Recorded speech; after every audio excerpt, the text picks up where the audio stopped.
चुनाव हो जाएगा कांग्रेस में, शशि थरूर लड़ेंगे, उनके सामने कौन लड़ेगा आपको लग रहा है? या वो जो वर्किंग कमेटी के पूरे चुनाव होने की बात आ रही है उसको लेके कोई पेंच अड़ सकता है?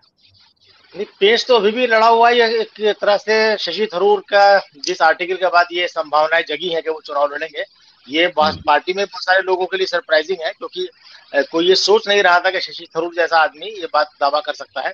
हालांकि निजी तौर पर मेरा मानना ये है काफी पहले से कि शशि थरूर कांग्रेस के अध्यक्ष पद के लिए एक बेहतर उपयुक्त उम्मीदवार है, और उनमें वो क्षमता है कि वो कांग्रेस को लीड करके उसे आगे ले जा सकते हैं जहां कांग्रेस आज खड़ी हुई है। उनके पास विजन भी है, उनके पास एक्सपोजर भी है, और इंटरनेशनल लेवल पर उन्होंने भारत के लिए संयुक्त राष्ट्र संघ में काफी अच्छा काम भी किया है। और बतौर पॉलिटिकल लीडर अगर देखा जाए तो उनका रिकॉर्ड पिछले 2009 के बाद वो लगातार चुनाव जीतते रहे, वो भी रिकॉर्ड अच्छा रहा है। मंत्री के रूप में भी है, बहरहाल कुछ और वजह से वो बदनाम जरूर है, लेकिन एक अच्छी शख्सियत शशि थरूर है। लेकिन अभी उन्होंने ये क्लियर नहीं किया है कि वो किन परिस्थितियों में चुनाव लड़ेंगे, क्योंकि राहुल गांधी अभी तक ये कह रहे हैं कि साहब मैं चुनाव नहीं लड़ूंगा, परिवार के बाहर का व्यक्ति लाइए। और दूसरी आवाजें ये उठ रही हैं, जैसे अभी हाल ही में पृथ्वीराज चौहान ने एक बात कही थी कि भाई कोई ऐसा अध्यक्ष बनाया जाए जो कठपुतली नहीं हो, जो पपेट नहीं हो। तो पपेट नहीं हो तो ये तो आप किसी के बारे में नहीं कह सकते कि अगर मान लीजिए अशोक गहलोत सोनिया गांधी की बात मान के अध्यक्ष बन सकते हैं, तो क्या ये कहा जाएगा कि साहब अशोक गहलोत जो है 10 जनपद के दरबारी हैं, वो कठपुतली हैं? या कोई भी चुनाव जीत कर आएगा, दिग्विजय सिंह मान लीजिए लगते हैं, तो ये एक बड़ा है। तो मुझे ऐसा लगता है कि अभी एक वाटर टेस्टिंग शशि थरूर कर रहे हैं, और उन्हें ये लगता है कि अब अगर राहुल गांधी चुनाव लड़ेंगे तो शायद, मुझे नहीं लगता कि शशि थरूर राहुल गांधी को चैलेंज करने के लिए अध्यक्ष पद का चुनाव लड़ेंगे, क्योंकि इसकी उन्होंने पहले से कोई तैयारी नहीं की है। ये इंस्टेंटेनियस आया हुआ एक बयान है, क्योंकि मुझे याद है 21 साल पहले जब कांग्रेस में अध्यक्ष पद का चुनाव हुआ था 2000 में, तब राजेश पायलट और जितेंद्र प्रसाद, इन दोनों की जुगलबंदी थी, तैयारी चल रही थी। करीब साल भर से पहले तैयारी कर रहे थे। राजेश पायलट से चूंकि हमारे ताल्लुकात थे, मिलते बैठते थे, बहुत सारी अंदर की बातें उस वक्त की पता थी।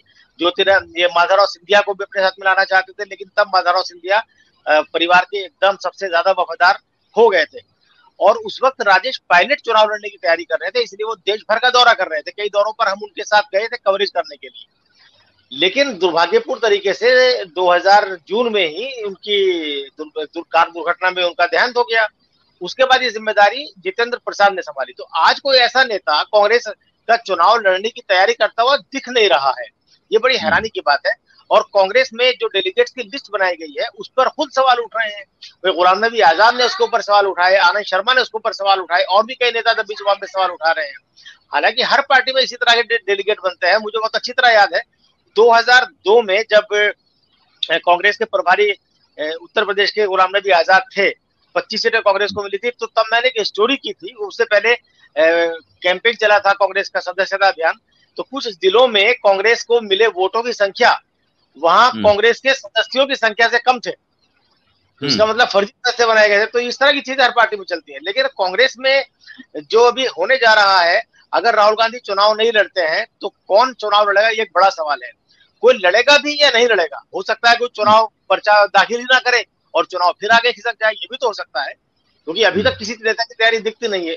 साल भर पहले मुझे एक नेता ने बताया था कि अगर कांग्रेस का चुनाव होगा तो प्रियंका गांधी उम्मीदवार होंगी, और बहुत डंके की चोट पे उन्होंने बात बताई थी। मेरे इंटरव्यू में उन्होंने मेरे साथ इंटरव्यू में उन्होंने खुलासा किया था कि वो लड़ेंगी। तो लेकिन मुझे इस बात की संभावना इसलिए नहीं लगती है कि राहुल गांधी बार बार जोर देकर कह चुके हैं कि साहब प्रियंका गांधी को चुनाव वो नहीं चाहते कि उनके परिवार से हो। तो मुझे नहीं लगता कि इस मोड़ पर, इस मौके पर जब कांग्रेस को अपने आला कमान से ये उम्मीद करती होती है कि भाई सब एकजुट रहे, कम से कम परिवार इस मुद्दे पर, इस पॉइंट पर परिवार बिखरेगा, मुझे कभी ऐसा नहीं लगता है। और अभी कई प्रियंका गांधी की तरफ से तैयारी भी इस तरह की नहीं दिखती है कि साहब वो पार्टी को टेक ओवर करने के मूड में है, क्योंकि मेरी जानकारी जहां तक है अभी वो राहुल गांधी के सहयोगी के रूप में ही पार्टी में आगे कुछ साल तक काम करना चाहती हैं। और अगर बात बिल्कुल हाथ से निकल जाएगी सारी चीजें, तभी वो टेक ओवर करने के मूड में आएगी। हाँ, दोनों के बीच रिफ्ट है, वो सारी चीजें हैं, वो तो मुझे काफी चीजें हमारे पास है उसको लेकर के, लेकिन ये लगता है नहीं कि इस पर परिवार में डिवीजन होगा। तो कुल मिला के जो आपने सवाल पूछा कि कौन चुनाव लड़ सकते हैं, तो अगर राहुल गांधी चुनाव नहीं लड़ते हैं, तो मुझे ऐसा लगता है कि अगर राहुल गांधी चुनाव नहीं लड़ते हैं तो अशोक गहलोत चुनाव लड़ेंगे, और अशोक गहलोत का चुनाव पार्टी कोशिश करेगी कि सर्वसम्मति से हो जाए, यानी उनके खिलाफ कोई दूसरा व्यक्ति पर्चा नहीं भरे। और ये माना जाएगा कि साहब मुखर्जी पद के करीबी होने के नाते उनको अध्यक्ष बनाया जा रहा है। और अगर ऐसा नहीं होता है तो फिर शशि थरूर, दिग्विजय सिंह चुनाव लड़ सकते हैं, और भी कई नेता फिर आ सकते हैं। हो सकता है सचिन पायलट ही चुनाव लड़ लें। तो उसमें अभी बहुत सारे नेता भी गुत्थी खोल नहीं रहे हैं, और इसलिए बहुत सारी जानकारी सामने आ नहीं रही। अभी सब एक दूसरे को देख रहे हैं कि पहला वार कौन करता है, पहल किधर से होती है। तो देखो, इंतजार करो कि रणनीति फिलहाल कांग्रेस में चल रही है। लेकिन अगले 1-1.5-2 महीना जो है, जब तक चुनाव होंगे तब तक कांग्रेस में बड़ी दिलचस्प खबरें कांग्रेस के से बाहर आने वाली हैं, और ये पूरा सियासी गर्मा गर्मी और गहमा गहमी का दौर रहेगा। सत्य हिंदी का ऐप डाउनलोड करें गूगल प्ले स्टोर पर।